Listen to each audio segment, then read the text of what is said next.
So good afternoon. I'm Miss Gusar. The people who work in Obs and Gynae probably they know me already, and one of the foundation TPD.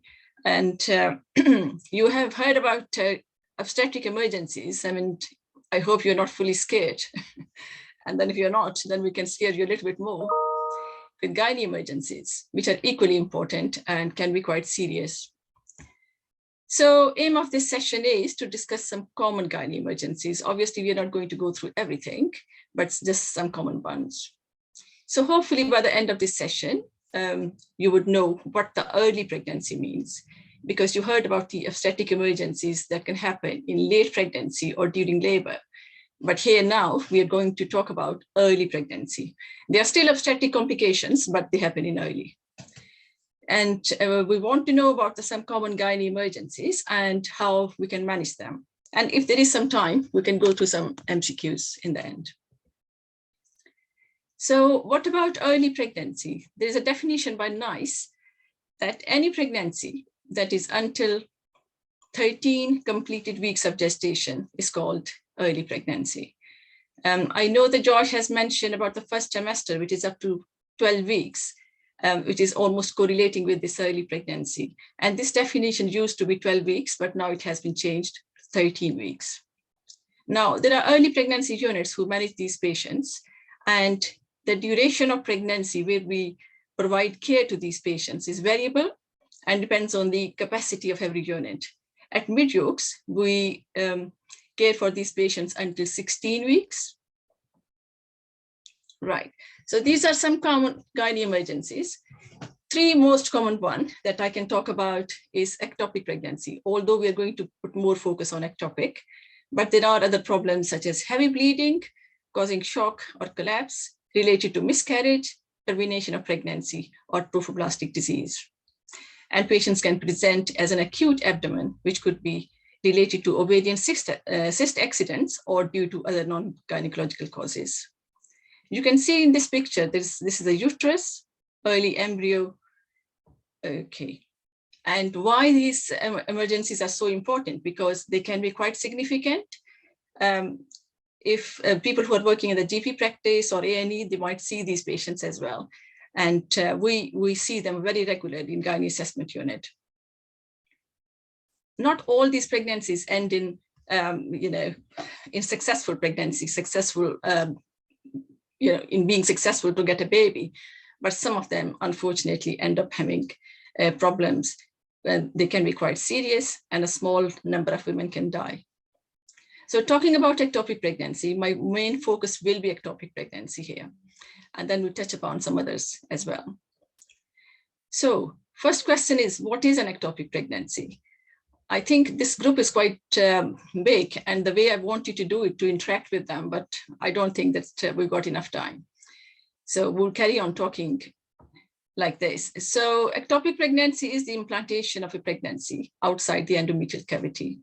And if you look at this picture on the left side, this is a normal pregnancy where the fertilized egg is implanted here in the endometrial cavity. On the other hand, ectopic pregnancy here, the fertilized egg is implanted in the fallopian tube, which is the most common site for ectopic. So talking about the common sites of ectopic pregnancy, the most common ones are in the fallopian tube, almost 98%. And in the rest, there can be other sites such as cervix, cesarean section scar, which is becoming increasingly a problem because so many women, they end up having sections, and the next pregnancy could be in the cesarean section scar, or it can be in ovary or abdominal. So as 98% of ectopic pregnancy is cited in the fallopian tube, just look at the anatomy of the fallopian tube here. You may recall fallopian tube has got 4 parts. This is interstitial part, which is a very small part within the muscle wall of the uterus. The next one is isthmic, which is the narrowest part. And this one is ampullary, which is the largest part. And then this finger-like projection is called infundibular part. The most of the ectopic pregnancies, they are in ampulla because that is the biggest part. And most of the ruptures are from those pregnancies which are in isthmus because that is the narrowest part. how common is ectopic pregnancy? So ectopic pregnancies have an incidence of approximately 11 per 1,000. You might see that this is a quite old study, but this figure is still the same. In a hospital like this, Mid-Oaks, we have like a 6,500 delivery rate. We might see 60 to 70 patients in a year. Overall, in the UK, nearly 12,000 women have ectopic pregnancies diagnosed. If we look at our early pregnancy unit figure, that might be much more common, nearly 2 to 3%, as all these patients are concentrated in one place. So why it is so important? We have already talked that it can cause serious morbidity and mortality. It can be a life-threatening situation. And mortality rate associated with ectopic pregnancy is 0.2 per 1,000 estimated ectopic pregnancies. And the second main issue clinically is diagnostic dilemma, as ectopic pregnancy can present in so many different ways. It may not have, a patient may not have any symptoms, or they can have very usual symptoms of pregnancy, just like intrauterine pregnancy, or they can have unusual symptoms. So talking about clinical presentation, the most commonly reported symptoms are amenorrhea, typically 6 to 8 weeks, and abdominal and or pelvic pain and or vaginal bleeding. The less common presenting symptoms are gastrointestinal, and people who are working in A&E, this is really relevant because sometimes the women, they just present with diarrhea and vomiting, and which can be labeled as gastroenteritis. Or they can present with urinary symptoms, or they can have rectal pressure from blood in the pouch of Douglas, or shoulder tip pain. Now, one thing that we need to remember, 7% of the patients, they may not have any symptoms at all. And from the EMBRACE, which is kind of confidential inquiry where maternal deaths and morbidity is reported, this was the last report in 2016 said that 8 out of 9 women who died as a result of ectopic pregnancy presented in a state of hemodynamic collapse. So from this different varied presentation, you can see they can have typical symptoms, they can have unusual symptoms, but they may not have any symptoms, or they simply come as collapsed. So how do we assess them? The most important thing, as Josh has already mentioned, is clinical assessment, whether this is an obstetric case or the gynecological. And in these cases, the most important thing is to take a good gynae history. And the purpose is to basically to explore what are the risk factors for this patient. So if you are working in a gynae and on gynae assessment unit, this is the minimum history that we would like you to do. So this patient has a positive pregnancy test. This is first thing that we do. And then you ask about the menstrual cycle and last menstrual period, history of contraception, whether she has missed a pill or morning after pill, or whether she is using a contraceptive device. What about the smear history? And a short obstetric history is very important, especially history of previous ectopics or terminations and miscarriages. Now, past medical history is very relevant, especially history of pelvic inflammatory disease, tubal surgery, history of sterilization, or pelvic surgery, or even having an appendectomy is very relevant because they could potentially damage the fallopian tubes. And where appropriate, the sexual history as well, STIs, sexually transmitted disease, they can damage fallopian tubes. And also ask whether they had any scans so far, which might have given some clue whether this pregnancy is intrauterine or it could be somewhere else. While we are talking about the risk factors, I just wanted to mention at this place, what are the risk factors? So there are, on one hand, there are major risk factors, and most of these risk factors are evident from history. So that's why it is so important to take good history. Now, previous ectopic pregnancy has recurrence rate of 4 to 20%. So up till 20%, this patient can have repeat ectopic. Tubal damage from either surgery or infection or sterilization in the past. The other factors are contraceptive device, smoking, and infertility treatment, especially IVF. If the patient is very young or old, is also associated with ectopic pregnancy. And sometimes it is completely unexplained. Now, coming to that assessment, the next step is examination. as we do for any patient, whether you are doing A&E or thermology or whatever. If you see this patient, the assessment is basically the same as for any patient. So general examination to see whether the patient is stable or not, whether she's shocked, what's the blood pressure, what's the pulse, whether she has got too much pallor, that suggests internal bleeding. Then abdominal examination is exactly same as for anybody else. Is the patient is the abdomen distended? Has she got any tenderness? Is there any rebound tenderness, or there is any guarding, rigidity, etc.? Then we do speculum examination to inspect cervix and take some swabs to exclude infection. Bimanual examination or pelvic examination can elicit some cervical motion tenderness, which could be a classical sign, but it may be absent. So again, one thing too important is with ectopic pregnancy, it could be varied presentation. Patient may have typical symptoms and signs, and some patients may not have any signs at all. Or adnexa may be tender. Okay, a bimanual examination findings are not always available, as a pelvic scan is usually performed for the diagnosis, except for women presenting shocked. So coming to investigations, the most important investigation is urine pregnancy test in any woman of reproductive age. The next investigation that we do is transvaginal ultrasound scan, which is a diagnostic tool of choice.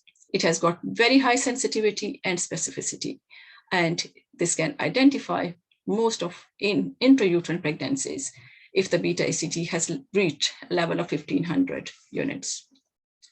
And most of ectopic pregnancies will also be visualized on initial ultrasound examination. However, there is a small number which is not visible, and it is called as pregnancy of unknown location. Whether you can see from here, there's a fetal pole and there's a yolk sac. So this is a typical sign of pregnancy. So what do you see on transvaginal scan? Now, transvaginal scan can tell us very clearly that there is an ectopic pregnancy. So we call them indicators of diagnosis.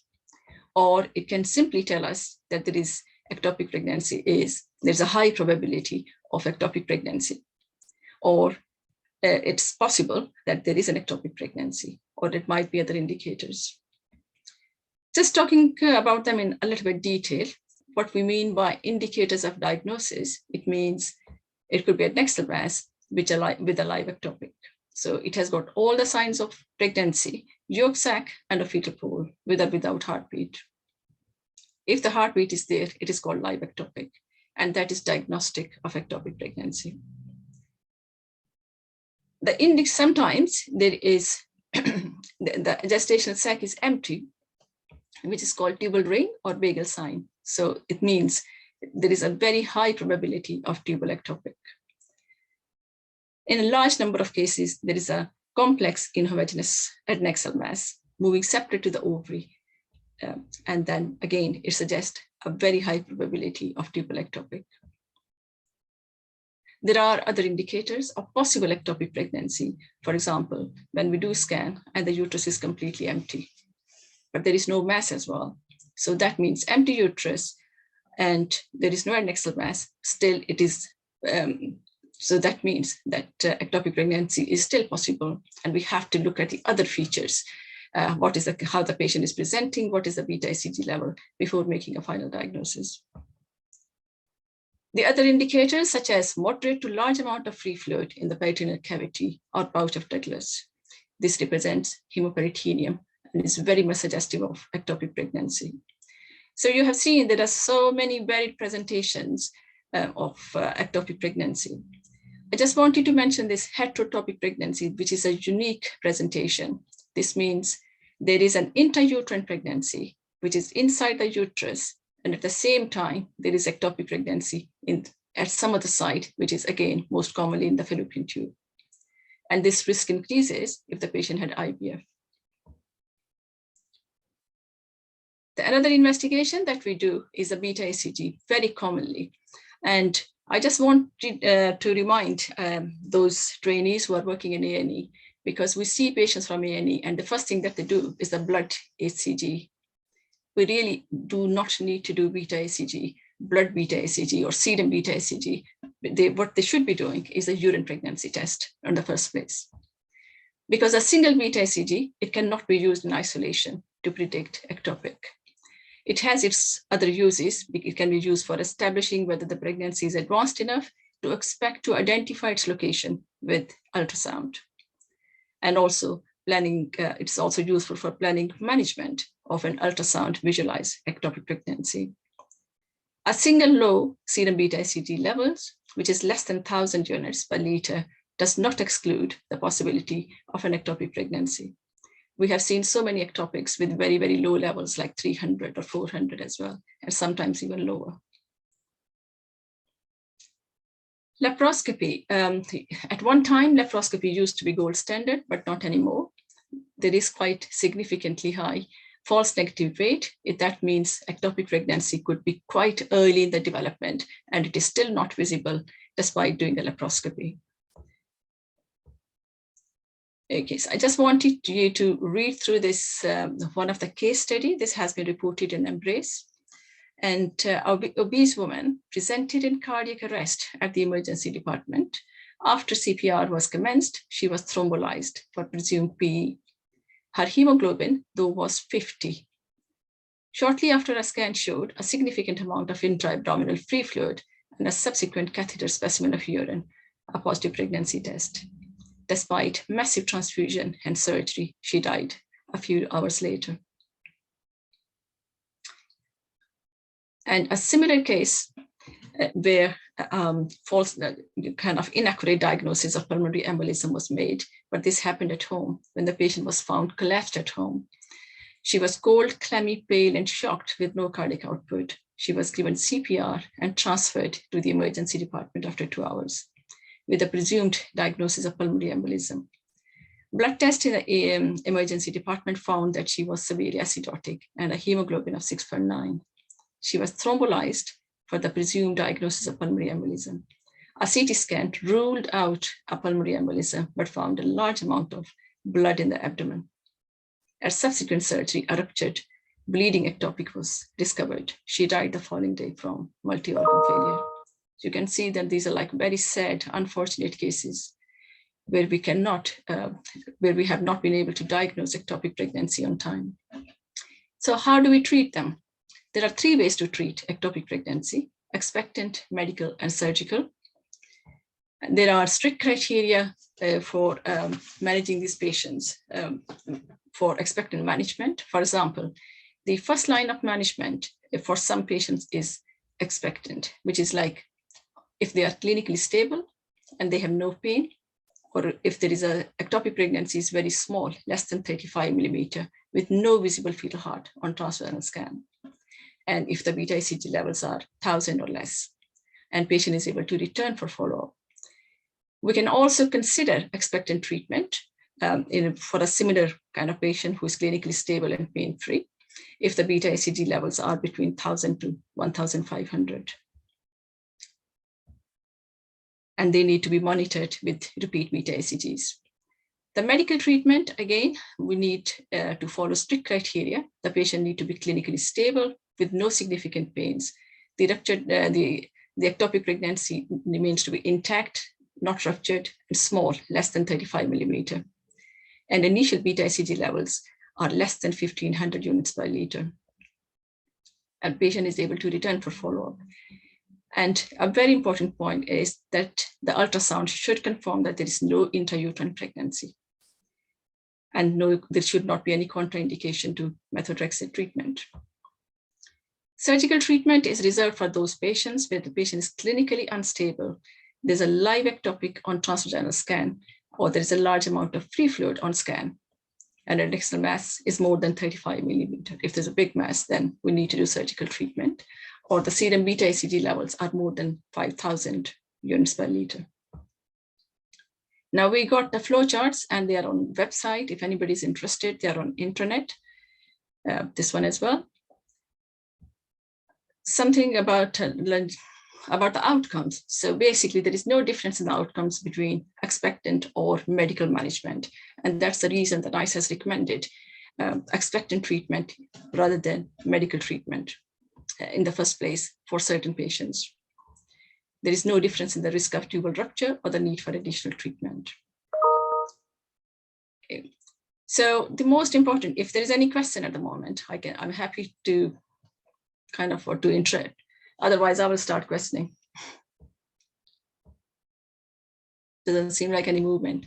So important 3 questions a woman can ask you once she has experienced ectopic pregnancy. The first is, what are my chances of a future successful pregnancy? And these figures show there are still good chances, although they vary with personal factors such as age, tubal damage, or frequency of sexual intercourse. Another question that they can ask, am I at risk of repeat ectopic pregnancy? And that is sadly yes, at least 10%, which could be higher than that, depending upon the personal factors. And what should I do in my next pregnancy?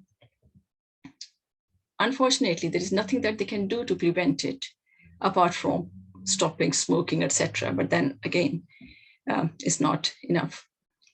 But they must contact early pregnancy assessment unit as soon as they get pregnant so that they can have scan at 6 weeks. And if there are any symptoms, they should attend early. This is a list of non-tubal ectopic pregnancy that I mentioned before. Okay, so most important messages, take-home messages, must check pregnancy test, must check pregnancy by urine pregnancy test in the first instance, must think about ectopic pregnancy in any woman of reproductive age, and one must think lateral. So not every patient in A&E who comes as collapsed is suffering from PE. And one should be vigilant about risk factors that can cause ectopic. And remember, the only surgical treatment can arrest the bleeding in ectopic pregnancy and save life. Sometimes we have to transfer patient directly from A&E to theaters if the patient is already collapsed. That's the only thing that can be done to stop the bleeding. Okay, I don't think there is a time to watch this. Okay, so I will come back to it if there is a time, but let's do this. So the second emergency is usually when the patient comes with severe bleeding. This could be related to miscarriage, termination, or gestational trophoblastic disease, which is called molar pregnancy as well. Now, important thing is there are different types of miscarriage, but if this is incomplete miscarriage, that's why the patient bleed. Or if the patient had undergone termination of pregnancy, and if there is complication, in this case, there has been perforation of the anterior uterine wall and needed laparotomy because of severe bleeding. Again, any patient that bleeds, whether it's obstetrics or gynecology, assessment is the main thing. And if the patient is not collapsed or not shocked, conscious patient, you must ask these important points: how much she's bleeding, is there any clots, is she passing clots or there's flooding, how many pads she has used in an hour, has she passed any tissue, or is there any associated abdominal pain, and what kind of pain is this, where exactly it is located, is there any shoulder tip pain. And the important thing again, this is an incomplete miscarriage when the patient bleeds. If the miscarriage is already complete, there will be no bleeding. In threatened miscarriage, there will be hardly any bleeding. It's very mild. The patient will not be in shock. Again, the miscarriage, it's a non-viable pregnancy and the tissue is still retained, so there should not be any bleeding. And how do we manage it? Like any other patient, treat the shock by resuscitating, taking bloods, passing venflon, cannula, transfusion. And the most important thing is remove products of conception. Patient will not improve until products of conception are removed.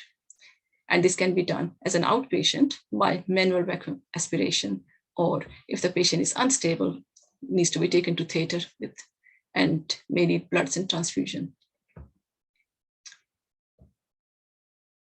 So another gynae emergencies that we usually see in gynae assessment unit, the patient comes as an acute abdomen due to ovarian cyst accident.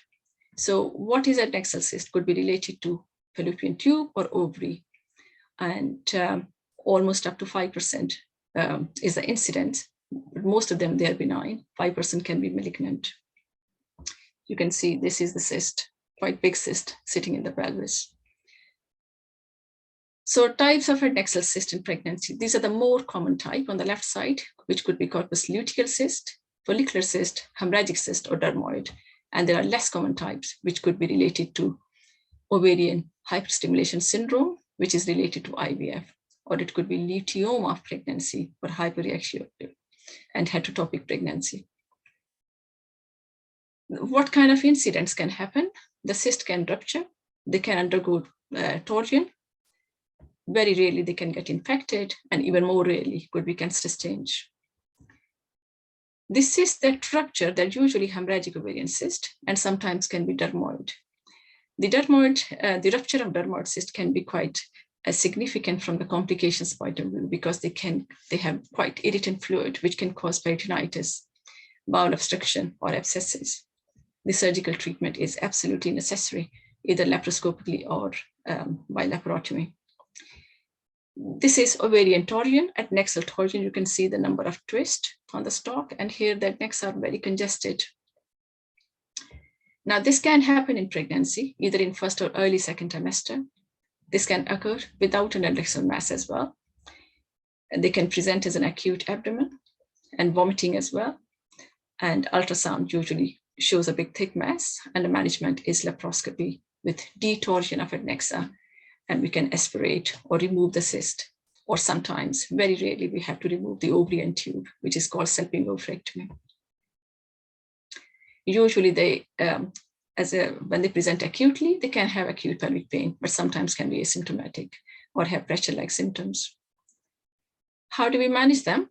76%. So majority of them, they can be managed conservatively, provided the pain has settled, because they are often functional and resolve by 16 weeks.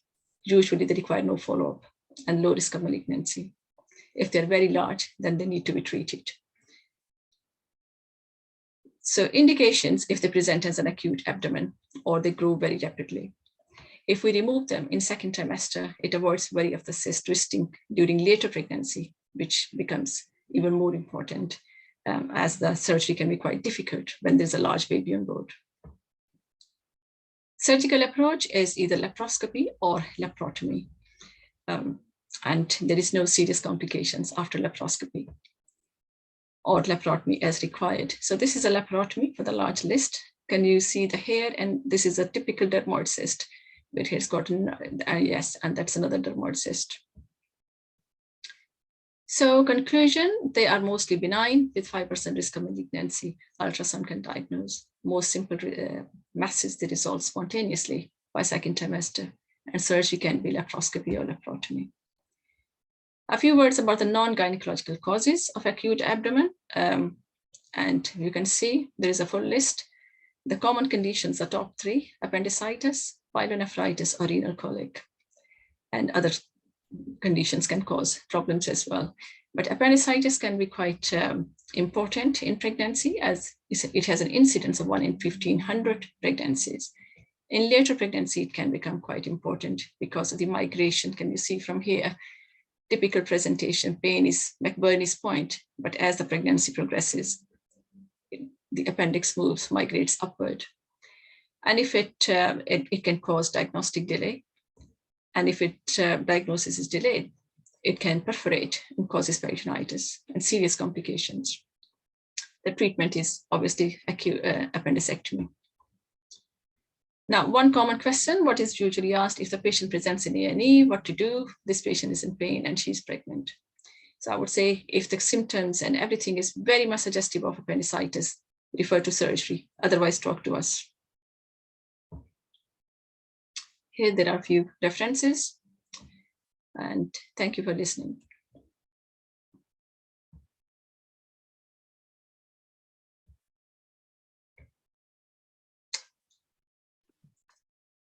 Thank you, Roxana. Thank you very much. Are there any obvious questions? If not, then we'll just move on to the next last talk today. Okay. Smita around? Smita, are you around? Are you logged in? Yep. Okay, you should have sharing rights, so you can just crack on with your talk.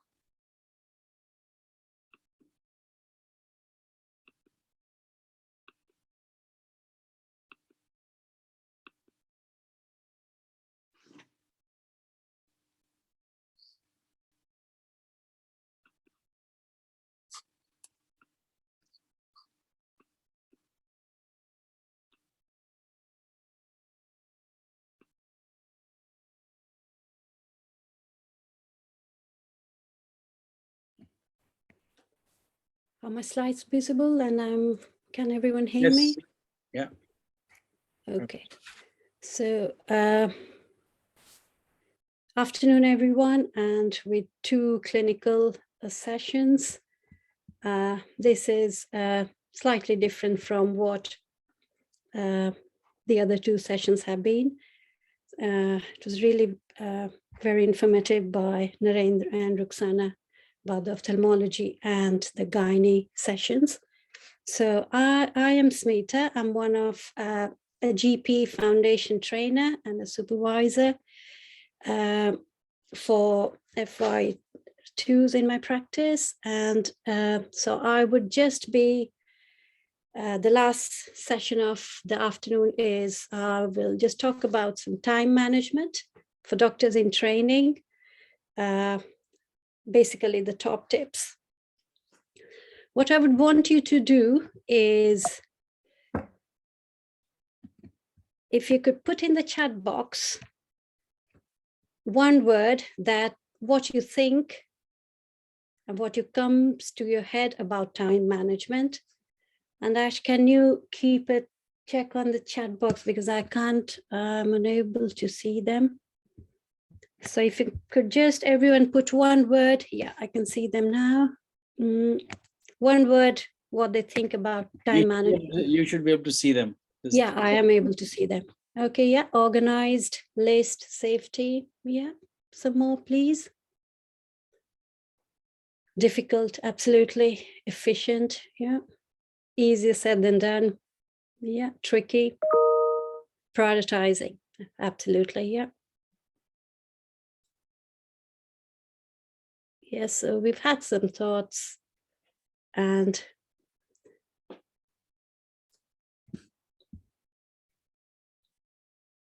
as Polly says, easier said than done.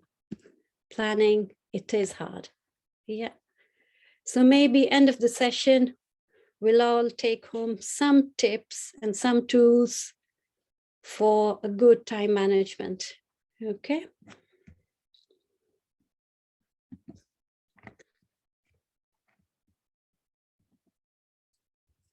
So in the session today, I'll just be focusing on importance of prioritization, and one of you put in the chat box a bit about the Stephen Covey matrix, work-life balance, some tools, some tips, and few of my references.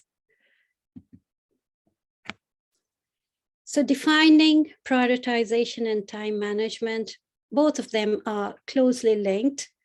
Collins English Dictionary defines prioritization as arranging in order of their relative importance, or to give priority to or establish as a priority. Time management is defined as management of time in order to make the most out of it.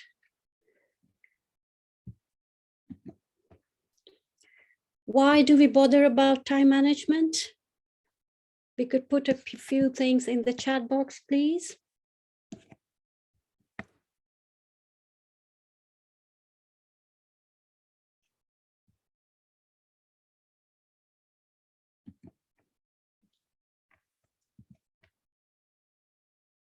Can't see the chat box. Yeah, I can see now.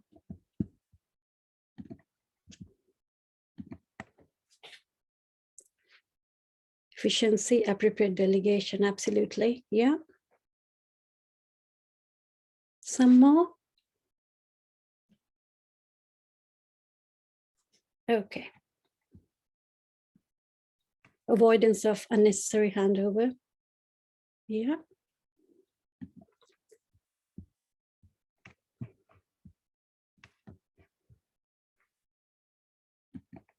So patient safety is the utmost priority. Efficient use of time so that we are able to develop other skills. Delegation, leadership, and team working. Our own well-being so that we are able to cope with stress. It is a lifelong skill, to be honest. Helps us have a good work-life balance.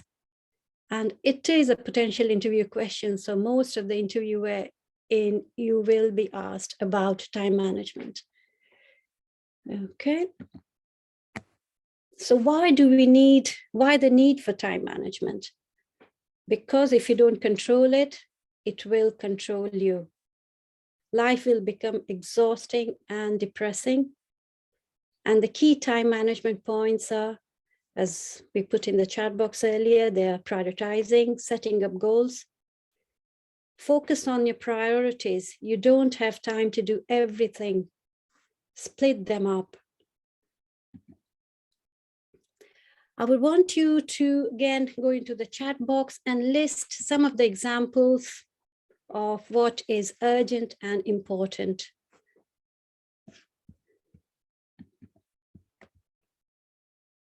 Things which are urgent and important.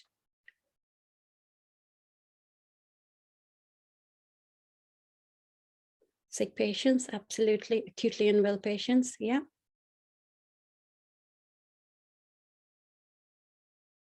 Absolutely. Cardiac arrests.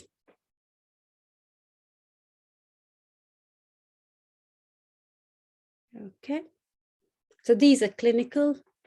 Anything, a deadline tomorrow? Absolutely, yes. We can think about non-clinical stuff as well.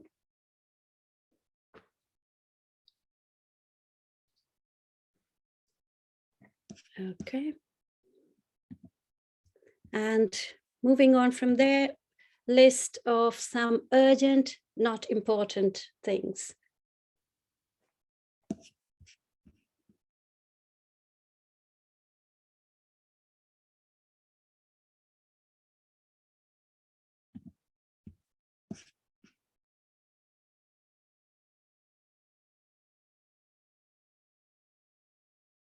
Okay, so I'll leave you to think about it, okay?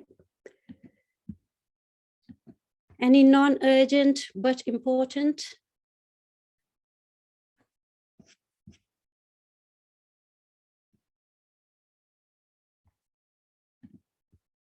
Grocery shopping, absolutely, yes.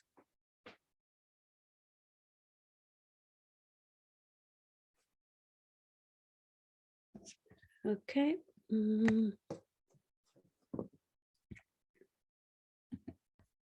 And last but not the least, not urgent, not important.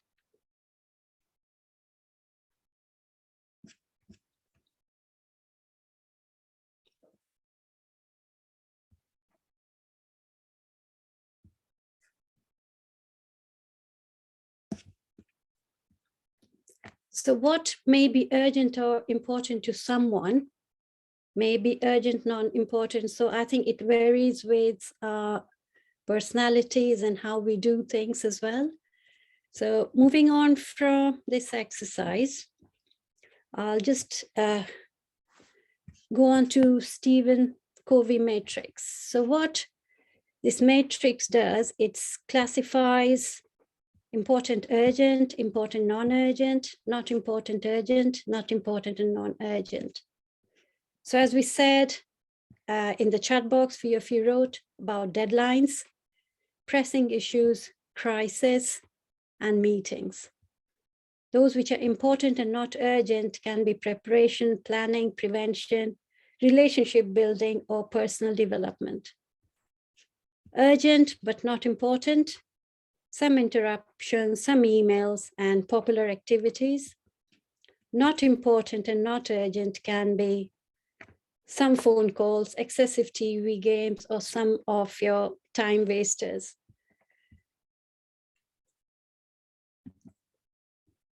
So I've just put a couple of examples about so important and urgent, as we said.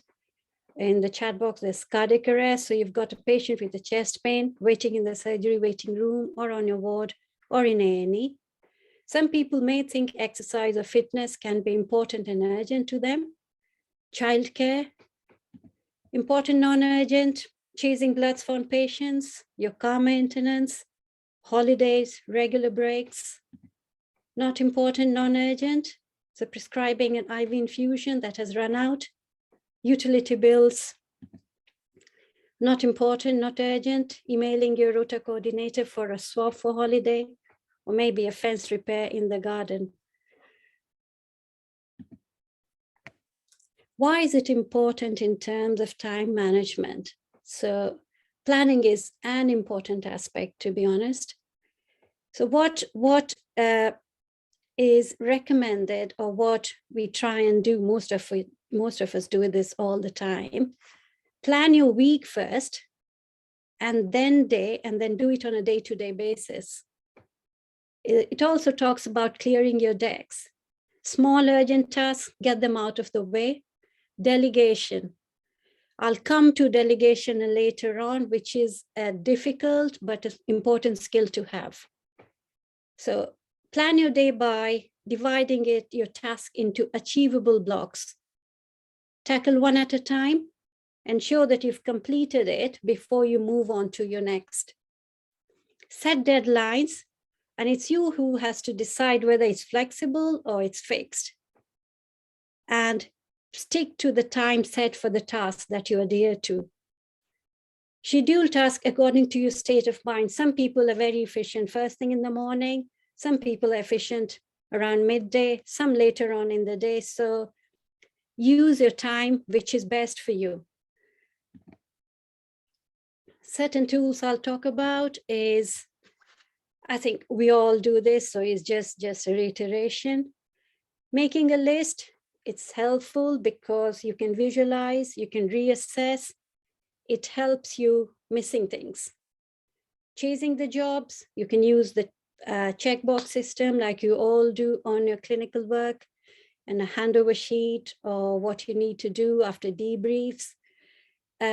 Some people like it electronic, some people like paper and pen. It's your choice how you want to do that. Time constraints. Suppose you're on a ward and the pharmacy is due to close in 30 minutes. So you got to get the TTO in time. TV license, I know it's a hassle. You got to do it every year. I used to forget most of the time unless I put a reminder on my phone. And applying for your annual and study leaves. Consider other people's constraints. So you'll soon be having your panel. Give your ES enough time to look at your e-portfolio. Submit them in time so that your ESs have enough time to go through your portfolio and sign you off. And just need to realize there's someone else who's waiting for you to complete the job. Suppose a nurse is waiting for some prescription so that she can give either the injection or the medications to the patient on the ward. So just be mindful of other people's constraints as well. Okay. Some top tips. I know most of us do this all the time, but as I said, just a reiteration as well on my part. Be flexible. Concentrate on one task at a time. You can't do too many things at one time. One task at a time. As I said, maybe I'm a morning person, so I use my morning, but it depends on you, which is the best time for you.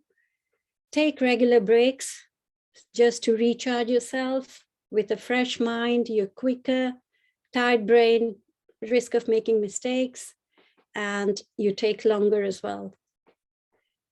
Know who and when to ask help. Be respectful to your staff, to your colleagues, whether it's primary care, whether it's hospital, and no matter how tired or annoyed you may be.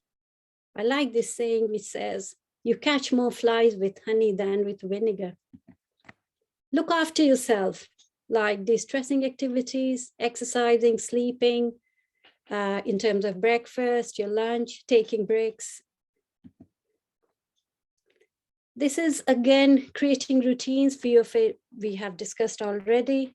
Email is a good way, rather than waiting to someone to pick the phone up. Standard templates or forms is a good way as well. Have a robust filing system and ensure that it is done daily. Optimize your workspace, keep your desk tidy so that when you come in the next day, it's more conducive. And have a system in place to deal with common daily events. So unpleasant and long-term tasks, split them into chunks and then it becomes easy to handle and you can be stress-free as well. Delegation, I'll discuss about in detail as well. So delegate, monitor initially. Once you are happy, stop worrying about it. So delegation, it's a very important skill to have and doesn't come easily at all, because we fear that we are losing control if we are not personally involved. There are a few common reasons why we are reluctant to delegate. You think, oh, it's easier for me to do it myself. I may do it better than anyone else, or I can't trust them to do it properly, or nobody does better than or as well as me. Last time when I delegated, I burnt my fingers. Or the person I'm delegating to hasn't got enough experience. So these are the common reasons why we are reluctant to delegate.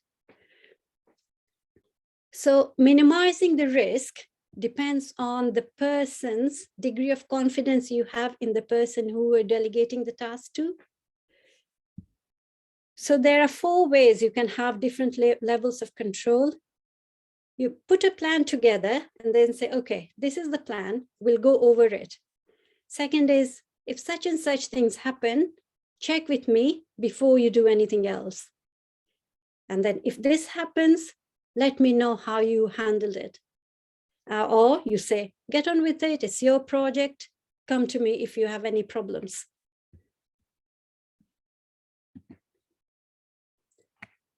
Common pitfalls, why delegation doesn't work. As I said, no one can do everything, accept it. Delegate when possible, if a person is competent. If not, train them.